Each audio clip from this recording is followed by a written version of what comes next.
what is up, guys? It's Cody here. I just got out of the gym, and being that it is now summertime, everybody's wanting to kind of enjoy summer and everything, figured it would be a good time to show you guys how to take the doors off the Bronco. Except I'm not in the Bronco, so we gotta go pick it up.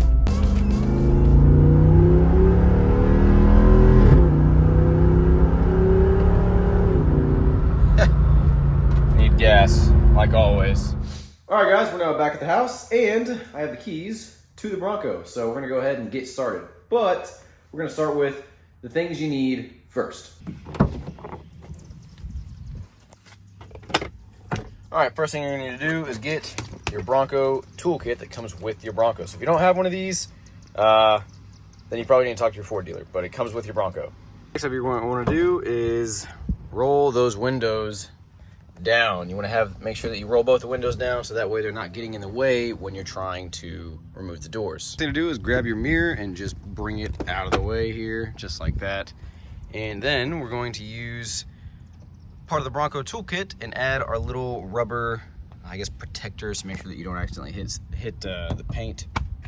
I want you to add these little rubber things on the fender, and then they want you to add it on the door as well, which can be kind of tricky because you got to kind of fit it in here.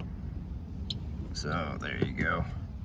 They just do that just to prevent it from paint chips, but realistically, I don't really think it's going to do that much, but whatever. They want you to do that, so there you go. Again, those come in your Bronco toolkit. They're in this little guy right here. There's 2 of them for the 2-door, and I believe there's 4 of them for the 4-door. I could be mistaken, but mine had 2.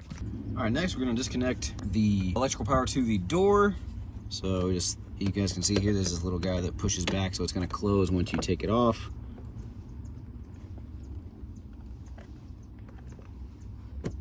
There we go. You just kind of wiggle it out of there, and again, as you guys see, that little flap closes. All right, next thing we're going to do is take from our toolkit our 13mm socket with our little ratchet, and right in here we're going to start loosening this bad boy up.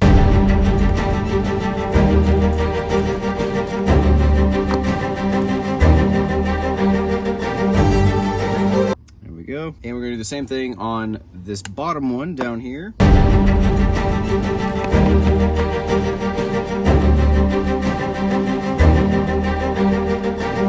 This one's a lot shorter, so bottom one's a lot shorter than the top one, just in case you guys want to know. Next, what you're going to do is go ahead and grab the outside door handle, and then grab this little spot at the bottom of the door that says lift, and lift up and remove it. All right, real quick, guys, something that I should point out is Ford recommends that you use the door bags that come with your Bronco to put them over the door before you remove them and use the bag. However, no idea where mine went, so I just grabbed the outside door handle and the inside handle, lift it up, and it's not super heavy.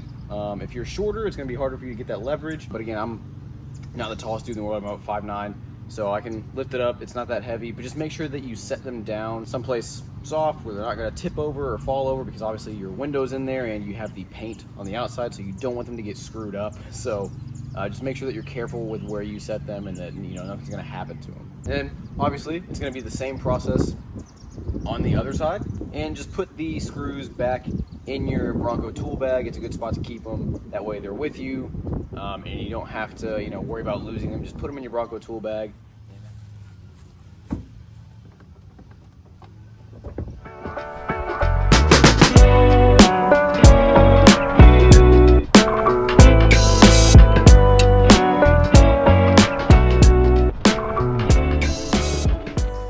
So there you go. That is how to take the doors off of the Bronco. Again, to put it back together, you just do it in reverse order. Also, I do want to point out those little rubber strips that they give you. I found it's better to put those instead of on, they want you to do it on like the fender and then on one door. I found it actually works a lot better when you're putting the door back on, to basically put them in the middle, both on the fender and then about in the middle of that fender, to protect from like hitting the door on the fender, because that's where I noticed that a lot of contact was happening, because the door kind of goes out like that. So in the middle is the part where it's the most likely to hit the fender. So just kind of want to throw that in there. Anyways, guys, there you go. Now you know how to take the doors off, so you can go drive along in the beach, or do whatever you want to do. But anyways, guys, hope you enjoyed the video. If you did, make sure to give it a like and subscribe for more videos. Also, be sure to check out the link below if you are in the market for a Insta360, and you can get 2 free accessories with my link. Other than that, I will see you guys in the next video. Take care.